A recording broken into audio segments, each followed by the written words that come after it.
بسم اللہ الرحمن الرحیم۔ حضور صلی اللہ علیہ وسلم نے فرمایا، مرنے کے بعد مردے کی قبر میں سب سے پہلی حرکت کیا ہوگی؟ جاننے کے لیے ویڈیو کو آخر تک ضرور دیکھیے گا۔ ویڈیو شروع کرنے سے پہلے اگر آپ نے ہمارے چینل کو ابھی تک سبسکرائب نہیں کیا تو چینل کو ضرور سبسکرائب کر دیں۔ عذاب قبر سے مراد برزخ میں ہونے والا عذاب ہے۔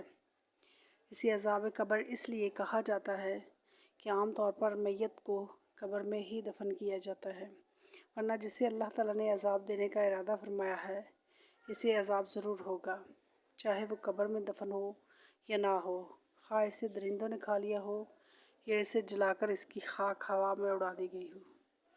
حضرت ام سلمہ رضی اللہ عنہما اپنے شوہر ابو سلمہ رضی اللہ تعالیٰ عنہ کی وفات کا واقعہ اس طرح بیان کرتی ہیں کہ وفات کے وقت میرے شوہر کی آنکھیں کھلی تھی جبکہ جسم حرکت میں نہ تھا اور نہ ہی وہ بول سکتے تھے۔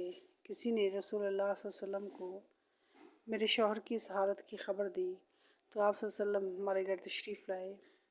جب نبی کریم صلی اللہ علیہ وسلم میرے شوہر کے پاس آئے تو دیکھا کہ میرے شوہر کی آنکھیں کھلی ہیں، تو انہوں نے اپنے ہاتھ مبارک سے آنکھیں بند کرتے ہوئے فرمایا، جب موت کا فرشتہ انسان کی روح قبض کرتا ہے تو مرنے والوں کی آنکھوں کی روشنی بھی روح کے ساتھ چلی جاتی ہے۔ جب نبی کریم صلی اللہ علیہ وسلم کے منہ سے یہ الفاظ نکلے تو گھر والوں نے رونا شروع کر دیا، اور ابو سلمہ رضی اللہ تعالیٰ عنہ اب اس دنیا میں نہیں رہے۔ آپ صلی اللہ علیہ وسلم نے فرمایا کہ مرنے والے کو ہمیشہ اچھے الفاظ میں یاد کیا کرو، کیونکہ اس وقت فرشتے پاس ہوتے ہیں۔ میت کے ارد گرد بیٹھے ہوئے لوگ جو باتیں کرتے ہیں فرشتے ان کی باتوں پر آمین کہتے ہیں۔ پھر نبی کریم صلی اللہ علیہ وسلم نے اللہ تعالیٰ سے دعا کی کہ اللہ ابو سلمہ کو قبر کے عذاب سے محفوظ فرما اور اس کو اپنے خاص بندوں میں شامل کر لے جن پر تیرا خاص کرم ہے۔ ان کی قبر پر اپنی رحمتیں فرما اور قبر کو نور سے مالا مال کر دینا۔ نبی اکرم صلی اللہ علیہ وسلم کی اس دعا سے ثابت ہوتا ہے کہ جب مسلمان وصال کر جاتا ہے تو اللہ تعالیٰ مسلمان کی قبر میں نور اور رحمتیں عطا کرتا ہے، جبکہ غیر مسلم مرتا ہے تو اللہ تعالیٰ اس کی قبر کو تنگ اور عذاب سے بھر دیتا ہے۔ اس دنیا سے پردہ کرنے کے بعد انسان کے لیے سب سے خطرناک پہلی منزل قبر ہی ہے۔ اگر انسان اپنی پہلی منزل یعنی قبر کے عذاب سے بچ جائے تو اس کے لیے باقی سب منزلیں پار کرنا کوئی مشکل نہیں رہ جاتا۔ اسی لیے نبی اکرم صلی اللہ علیہ وسلم نے فرمایا کہ انسان کو مرنے کے بعد بہت سی منزلیں طے کرنا پڑتی ہیں، جن میں سے سب سے پہلے قبر کا عذاب ہوتا ہے۔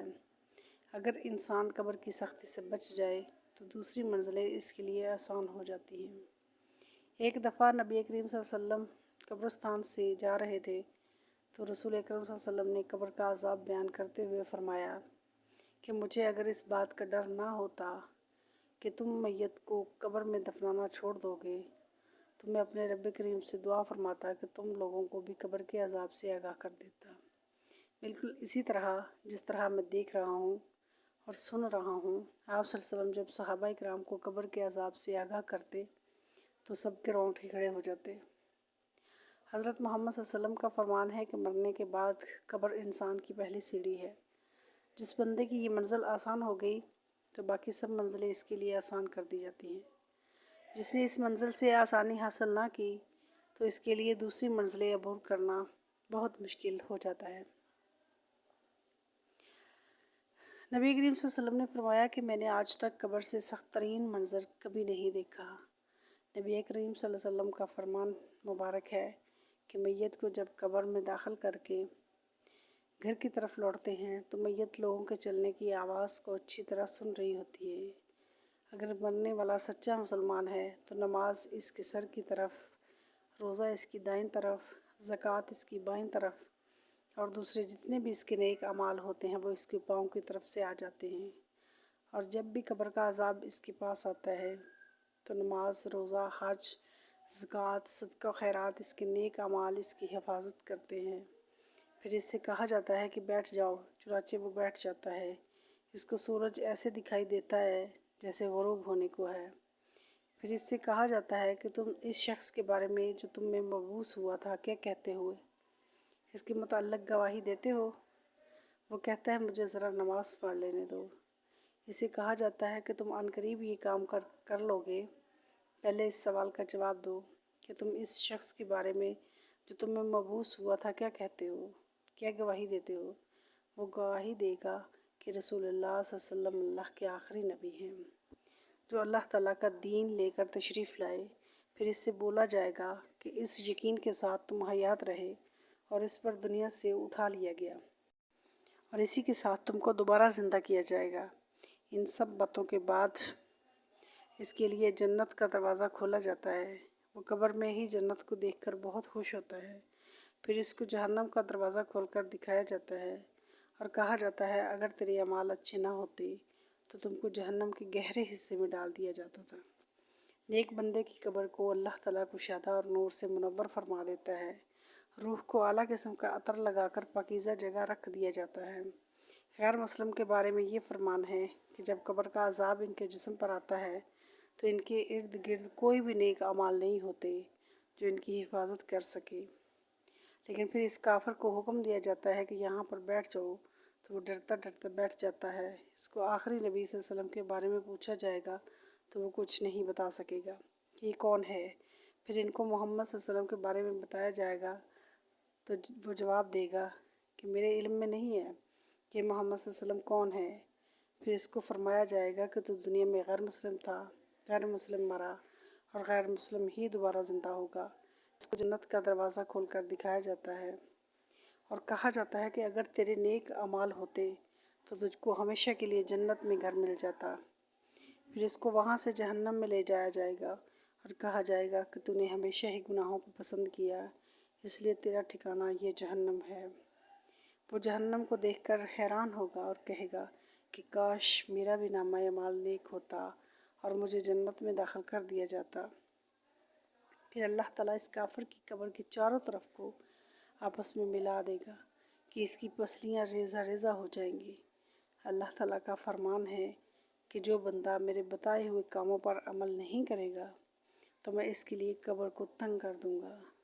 حضرت ابن عمر رضی اللہ تعالیٰ عنہ سے روایت ہے کہ رسول اللہ صلی اللہ علیہ وسلم نے ارشاد فرمایا جب انسان کا انتقال ہو جاتا ہے تو اس پر صبح و شام اس کا ٹھکانہ پیش کیا جاتا ہے۔ اگر وہ اہل جنت میں سے ہے تو جنت والوں کا مقام، اور اگر اہل جہنم میں سے ہے تو جہنم والوں کا مقام اس کو دکھایا جاتا ہے۔ پھر کہا جاتا ہے کہ یہ تیرا ٹھکانہ ہے، یہاں تک کہ اللہ تجھ کو قیامت کے دن اٹھائے گا۔ اسی طرح حضرت عائشہ رضی اللہ عنہ سے روایت ہے کہ ایک یہودی عورت ان کے پاس آئی اور اس نے عذاب قبر کا ذکر کرتے ہوئے حضرت عائشہ رضی اللہ عنہ کو دعا دی، اللہ تعالیٰ آپ کو عذاب قبر سے بچائے۔ حضرت عائشہ رضی اللہ تعالیٰ عنہ نے رسول اللہ صلی اللہ علیہ وسلم سے اس بابت سوال کیا کہ واقعی عذاب قبر ہوتا ہے؟ تو رسول اللہ صلی اللہ علیہ وسلم نے فرمایا جی ہاں، عذاب قبر برحق ہے۔